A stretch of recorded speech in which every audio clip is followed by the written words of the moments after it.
Hello everyone, तो मैं हूं सीएम भास्कर और आज हम डिस्कस करने वाले हैं हमारा इलेक्ट्रिसिटी चैप्टर का टॉपिक इलेक्ट्रिक पावर। ठीक है, इलेक्ट्रिक पावर डिस्कस करने वाले हैं। तो इलेक्ट्रिक पावर क्या होता है? हमारा रेट ऑफ डूइंग वर्क, हम कितना वर्क करते हैं। ठीक है, rate of doing work. Power क्या होता है? आपका रेट ऑफ डूइंग वर्क। ठीक है, अब इलेक्ट्रिसिटी में जो पावर वर्क जो डन होगा, ठीक है, the rate of work done, वो क्या हो जाएगा? आपका यही पावर हो जाएगा। ठीक है, तो इसे हम कैसे लिखेंगे और कैसे क्या करेंगे उसे देखते हैं। ठीक है, हम लिखेंगे the rate of doing work और द और हम लिख सकते हैं the rate at which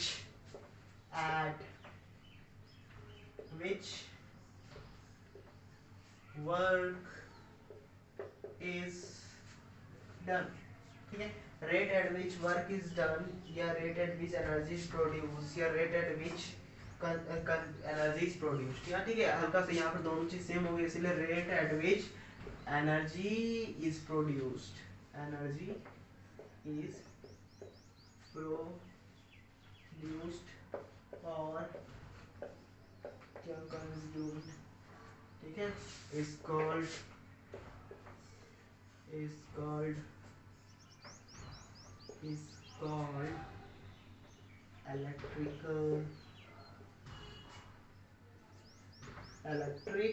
power. ठीक है, किसके बारे में पढ़ने आ रहे हैं हम? इलेक्ट्रिक पावर के बारे में। इलेक्ट्रिक पावर बस थोड़ा सा टॉपिक है। ठीक है, इसके एक फॉर्मूला, उसके उसी से 2-3 फॉर्मूला हम ड्राइव करेंगे। ठीक है, बहुत मजा आने वाला है। इसे बहुत सारे न्यूमेरिकल्स बनाते हैं, आप न्यूमेरिकल्स बनाते रहेंगे। ठीक है, तो क्या है हमारा, जैसे मैथमेटिकली अगर बोला जाए, इसका मतलब क्या हुआ? डेट इज क्या हो गया इसका मतलब? P is equal to rate of work done है ना, तो W बाय टी। इंपॉर्टेंट आपका एक फॉर्मूला है। ठीक है, ये आपका फॉर्मूला हो गया। P इज इक्वल टू यहाँ इलेक्ट्रिक पावर लिखा हमने और ये आपका फॉर्मूला हो गया। और हम इससे निकालेंगे कि एसआई यूनिट हमारा क्या। ठीक है, वर्क डन का एसआई यूनिट क्या होता है? वर्क का एसआई यूनिट क्या होता है? जल्दी बताइए, वर्क का एसआई यूनिट क्या होता है? हाँ, जूल होता है। और टाइम का क्या होता है? सेकेंड होता है। ठीक है, तो यहाँ पर क्या हो जाएगा हमारा एसआई यूनिट? जूल पर सेकेंड। ठीक है, जूल पर सेकेंड एसआई यूनिट हमने देख लिया। अब एसआई यूनिट का अगर इसको हम डिफाइन करें तो 1 वाट इज रेट ऑफ क्या हो जाएगा? इसको हम हर बार डिफाइन कर रहे थे एसआई यूनिट का, तो जूल पर सेकंड को डिफाइन करें तो 1 what is that rate of doing work in which 1 joule of work is done in 1 second. Simple लिखा हुआ, उसको लिखने का जरूरत नहीं। ठीक है, यहां तक आपको समझ में आ गया? तो pause the video to note it down.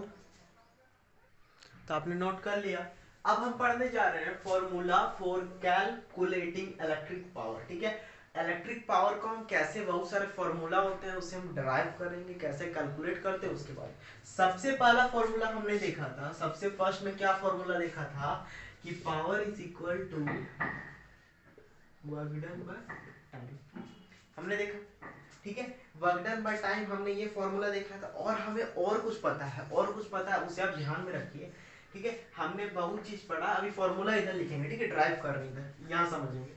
हमने देखा था कि V इज इक्वल टू क्या होता है? V पोटेंशियल डिफरेंस का बात कर रहा हूँ, कहाँ है आपका ध्यान? ठीक है, V इज इक्वल टू क्या होता है? W बाय Q होता है। ठीक है, W बाय Q होता है। तो हम ऐसे लिख सकते हैं, W की जगह क्या लिख सकते हैं? W की जगह क्या लिख सकते हैं? W equal to V into Q लिख सकते हैं। ठीक है, V इक्वल टू Q, और हमें पता है Q इक्वल टू क्या होता है? I into T. मतलब I इक्वल टू होता है ना, electric current equal to Q by T, charge by time. ठीक है, rate of flow of electron, rate of flow of charge. ठीक है, तो वो आपका हो गया, तो यहाँ हो गया I इंटू टी। ठीक है, तो W equal to V into I into T अगर हम यहाँ पुट करते हैं सेकेंड नंबर में, P is equal to W into V into I into T अगर हम पुट करते हैं, डिवाइडेड बाय T दिया हुआ है और T से T कैंसिल हो गया, तो हमारा एक नया फॉर्मूला ड्राइव हो गया। क्या ड्राइव हो गया फॉर्मूला? उसे हम यहाँ नोट कर लेते हैं। हम फॉर्मूला नोट कर लेते हैं। ये आपका क्या हो गया? ये आपका फॉर्मूला हो गया। ठीक है, ये आपका फॉर्मूला हो गया। ठीक है, इसका डेरिवेशन कोई दिक्कत नहीं है, ठीक है, इसका डेरिवेशन आपको यहाँ पूछेगा तो अब यहाँ समझ में आ गया आपको, ठीक है। यहाँ से ये हो गया फर्स्ट केस के लिए, इसे आप देख लीजिएगा। थर्ड नंबर में क्या है, थर्ड नंबर का कौन सा फॉर्मूला है, v इक्वल टू आई, यहाँ पे हो गया हमारा, और क्या है हमारा p equal to V into I. यहाँ पे एक और फॉर्मूला यहाँ पर हमारा ड्राइव हो गया, कौन सा क्या ड्राइव हो गया, p equal to W into V into I. Sorry sorry sorry, ये मैंने क्या कर दिया, यहाँ पे देखिए हल्का सा गलती हो गया। क्या गलती हुआ कि यहाँ पर ऊपर में क्या था, मैंने W भी लिख दिया है ना, तो यहाँ क्या था V into I into T था, टी था बाय टी था, ठीक है। तो यहाँ T से T कैंसिल हो गया, हमने W भी लिख दिया था, W ऊपर में है वो भी W लिख दिया, वाह सर जी।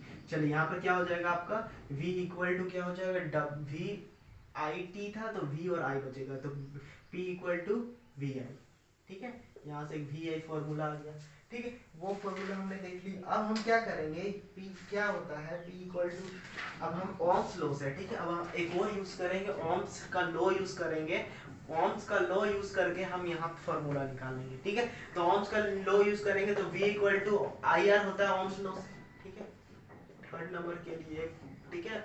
ओम्स लॉ यूज करेंगे, ठीक है, ओम्स लॉ यूज करेंगे तो V equal to I R होता है, ठीक है। इसका सारा नोट्स मैं आपको टेलीग्राम ग्रुप में डाल दूंगा, आप इसे पहले देख लीजिए, ठीक है। नोट्स मिल जाता है यार, नोट्स बनाना कोई दिक्कत नहीं। v equal to I R हो गया, अब देखिए वहां पर v equal to I R put कर देते हैं, तो p equal to v into, sorry देखो फिर हमने अभी गलती किया था, v की जगह हम आई आर लिखेंगे और इंटू आई करेंगे, तो p इक्वल टू क्या हो जाएगा, यहाँ से p is equal to I square R हो जाएगा, ठीक है। समझ में आ गया यहाँ तक, आई स्क्वायर इंटू आर हो जाएगा, आई स्क्वायर आर हो जाएगा, ठीक है। यहाँ तक समझ में आ गया आपको। अब हम सेकेंड वाले इक्वेशन जो फॉर्मूला आया हमारे पास, तीन फॉर्मूला अभी तक हम देख चुके हैं, सेकेंड वाला फॉर्मूला जो आया उससे हम एक और फॉर्मूला ड्राइव करेंगे, ठीक है। एक और फॉर्मूला क्या ड्राइव करेंगे, अब देखिए यहाँ पर ओम्स लॉ में भी v है ना, ठीक है, v है, तो हम क्या करेंगे, अब इस बार करेंगे कि I का वैल्यू निकालेंगे, I इक्वल टू क्या हो गया, v बाय आर हो गया, v बाय आर हो गया। अब हम क्या करेंगे, फोर्थ इक्वेशन लाने के लिए, फोर्थ, ठीक है, इक्वल टू, मैं इसे बताऊंगा ऐसा मैं हम क्यों कर रहे हैं, ठीक है। तो v equal to I R, तो v का v रह गया और यहाँ पे क्या हो गया, I की जगह v बाय आर, तो हमारे पास एक और नया आ गया इक्वेशन, क्या आ गया, p is equal to V square by R, ठीक है, एम आई राइट, हाँ ठीक है। यहाँ पे आ गया, तो इससे पता चल रहा है कि आपका पावर जो है इसके डायरेक्टली प्रोपोर्शनल है, इसके स्क्वायर के डायरेक्टली प्रोपोर्शनल में है, ठीक है। और रेजिस्टेंस के क्या हो गया, ये रेजिस्टेंस रहेगा आपका, ठीक है। तो यहाँ आपका क्या होगा, इनवर्सली प्रोपोर्शनल में, वो सब चीज हम जानेंगे, ठीक है। सिंपल में क्या है, अगर आपका दिया हुआ है वर्क डन टाइम दिया हुआ तो पावर सिंपल में निकल जाएगा, अगर आपका पोटेंशियल डिफरेंस और करंट दिया हुआ तो आपका पावर निकल जाएगा, अगर आपका करंट और रेजिस्टेंस दिया तो पावर निकल जाएगा, पोटेंशियल डिफरेंस और रेजिस्टेंस दिया तो इस तरह से पावर निकल जाएगा, ठीक है। तो यहाँ तक आपको समझ में आ गया होगा, कोई दिक्कत नहीं है, ठीक है। यहाँ पर ओवरऑल क्या समझ में आता है पता है, यहाँ पे समझ में आता है कि जो आपका पावर जो है, आपका जो पावर जो है वो क्या है, पावर इज इनवर्सली प्रोपोर्शनल, ठीक है, वो गलत लिखा हुआ है यहाँ पे ना, चलो कोई बात नहीं। देखिए इलेक्ट्रिकल पावर यहाँ पर हम समझ गए, अब हम देखेंगे, अब हम इसे नोट कर लीजिए, पावर का वीडियो नोट डाउन, इसके बाद हम देखेंगे हीटिंग इफेक्ट। तो आपने नोट कर लिया, now we are going to discuss about heating effect of electric current. सबसे पहले आज ना इसके बारे में हम डिस्कस करेंगे, ठीक है। बहुत सारा इफेक्ट होता है इलेक्ट्रिक करंट का, मैग्नेटिक इफेक्ट, हीटिंग इफेक्ट, ठीक है। वो मैग्नेटिक इफेक्ट हम नेक्स्ट चैप्टर में पढ़ेंगे, पर हीटिंग इफेक्ट को हमें इसी चैप्टर में झेलना है, ठीक है। तो हीटिंग इफेक्ट क्या होता है, सबसे पहले हम इसे कॉमन एग्जांपल में देखेंगे। तो अगर कोई भी चीज, दो चीज रब कर रहा है तो फ्रिक्शनल मतलब क्या होता है, यहाँ पे टेम्परेचर राइज हो जाता है, टेम्परेचर राइज होता है, हीट आता है ना।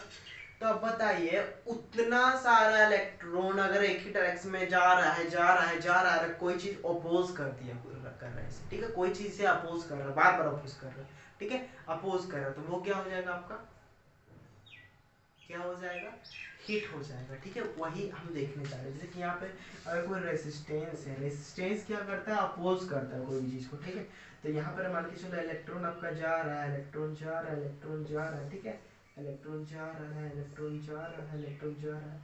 जैसे कि हमने देखा कि आपका जो अगर कोई वायर ठीक है, ये पतला है, ठीक है, थीन है, ठीक है, ये पतला है, तो आपका क्या हो जाएगा, रेजिस्टेंस ज्यादा होगा। पूरा पतला वायर है, बहुत सारे इलेक्ट्रॉन जा रहा है, बहुत सारे इलेक्ट्रॉन जा रहा है, बहुत सारा। आप इसे कॉमन लाइफ में देखिए, कभी कभी देखे होंगे आप कि कोई कोई वायर क्या होता है, पूरा गर्म हो जाता है। ठीक है, वायर ही गर्म हो जाता है।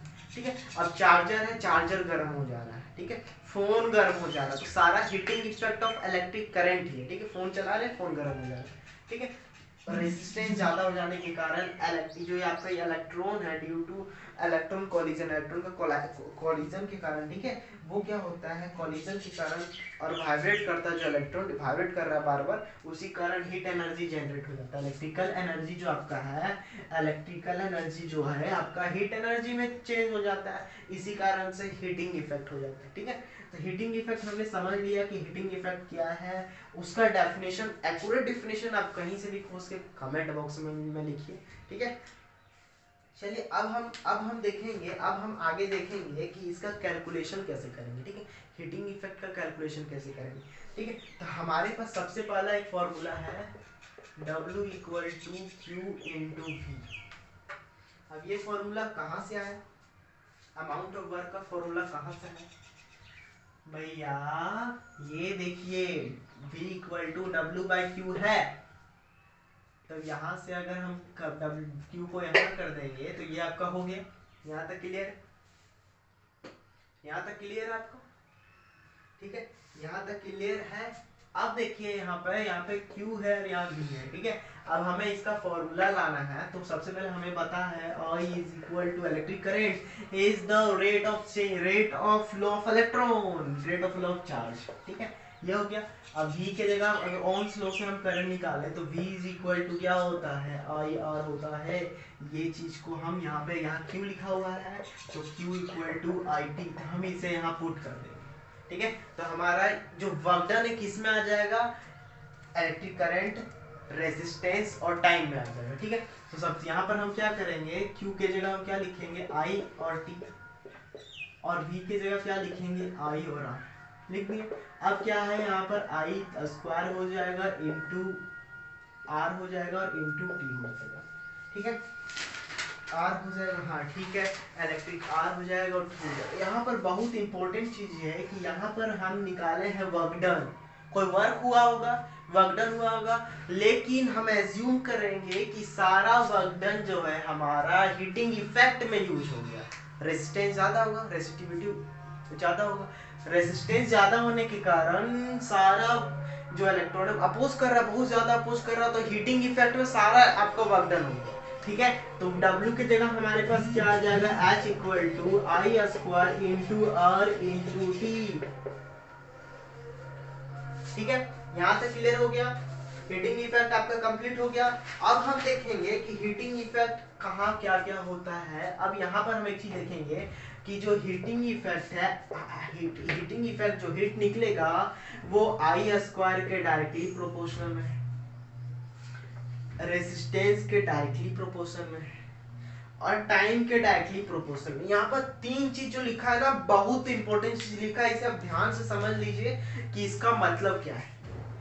जैसे जैसे हम करंट बढ़ाएंगे तो उसके स्क्वायर, ठीक है, मतलब कि करंट हल्का सा बढ़ाए, हीट बहुत ज्यादा बढ़ जाएगा।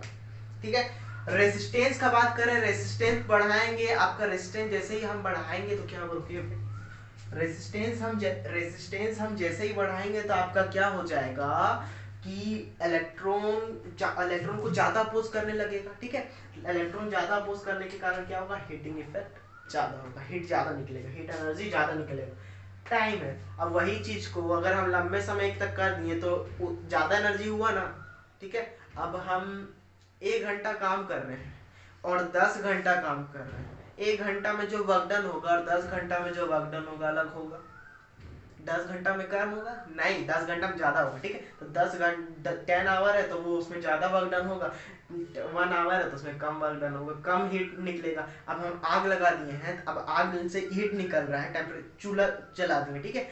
हमें मैगी बनाना है, ठीक है, 5 मिनट में मैगी बन जाता है। तो एक मैगी को हमने 2 मिनट तक गर्म किया, एक मैगी को हमने 10 मिनट तक 20 मिनट तक गर्म कर दिया, वो तो जल जाएगा।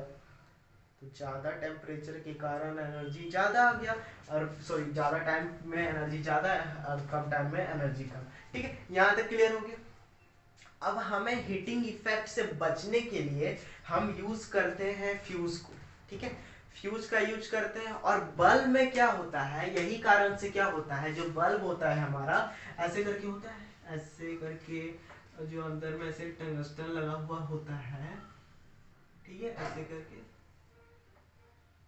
कुछ होता है, ठीक है, ऐसे ऐसे, ठीक है, ऐसे करके होता है बल्ब। तो ये टंगस्टन जो होता है बहुत ज्यादा हाई टेम्परेचर तक भी मेल्ट नहीं करता है, ग्लो करने